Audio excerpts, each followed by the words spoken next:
I see, I remember you. If you remember me.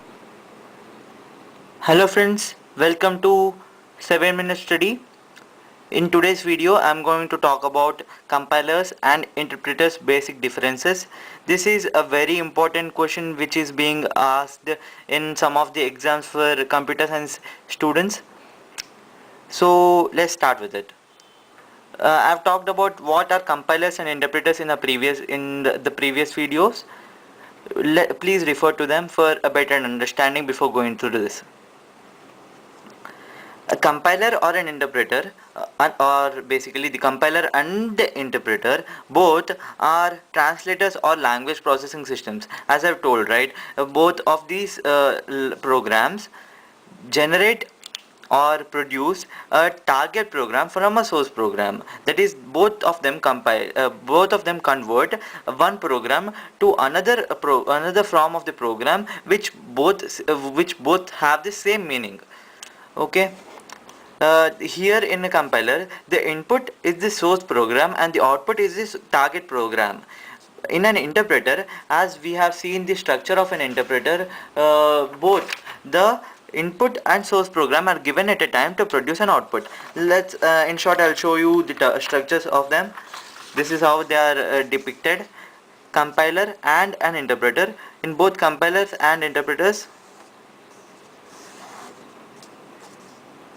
to get a bit give a clear cut understanding, in the compiler we give the source program as an input, we get the target program as an output, and in terms of in the place of interpreter, and our actual input is given in compilers, our actual input is given to the target program and is being executed to give the desired output. But in the interpreters, we give both source program and our input at the same time to get the desired output directly from the interpreter, instead of generating another part or the target program, and as it complexifies the whole situation. It's basically understood, right?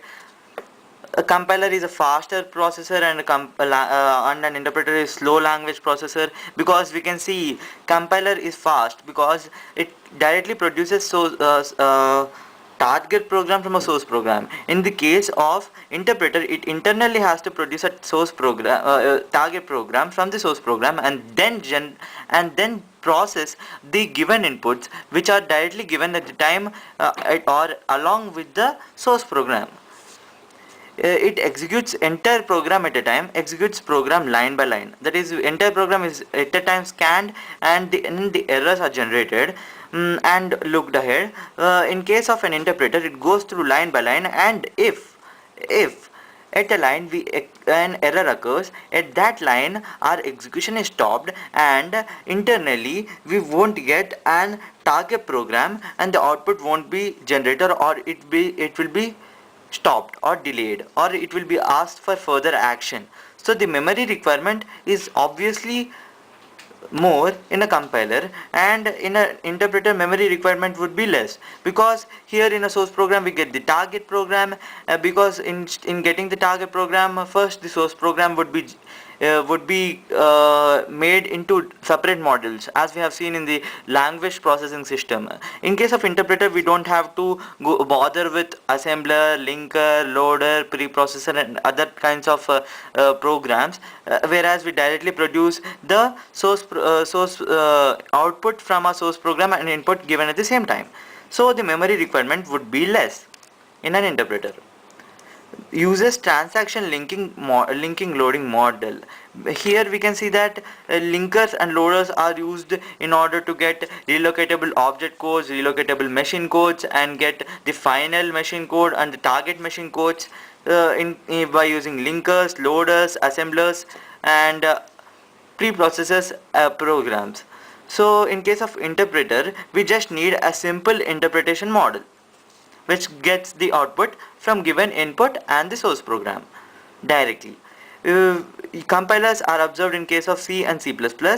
and in interpreters we basically use them in web environments such as while using HTML, CSS, JavaScript, etc., because we can observe in HTML case clearly if we have any syntactical error at a single line, it stops directly at that line and the output won't be generated. And in case of HTML we have a disadvantage of not even knowing at which point the error is being occurred. So error diagnosis is more accurate, but sometimes it won't be visible, or it won't be in the front end to the user.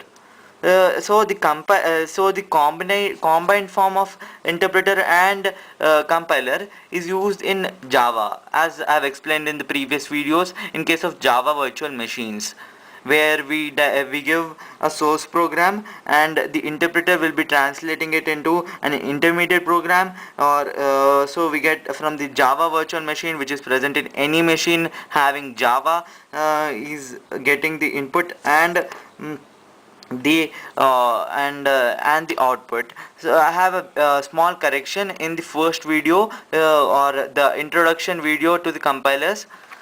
Here I have said that the translator is interpreter, but the Java virtual machine is the interpreter and the compiler is the translator, as it generates an intermediate program from the source program, and the virtual machine generates an output from the intermediate program taken along with the input. Okay, so intermediate program is the dot class file and the source program is dot java files. Error diagnosis is difficult and less accurate in case of compilers, but in case of interpreters it is very easy and more accurate, because it goes line by line and it takes or executes entire program at a time. Thanks for watching the video. If you have any doubts or any queries regarding the video, please mention in the comment section, and if you have suggestions to make the videos much more better to interact with you people, please mention in the comment section or mail me, and my mail is present in the comment section, or go to the description or about section of my channel. Thank you.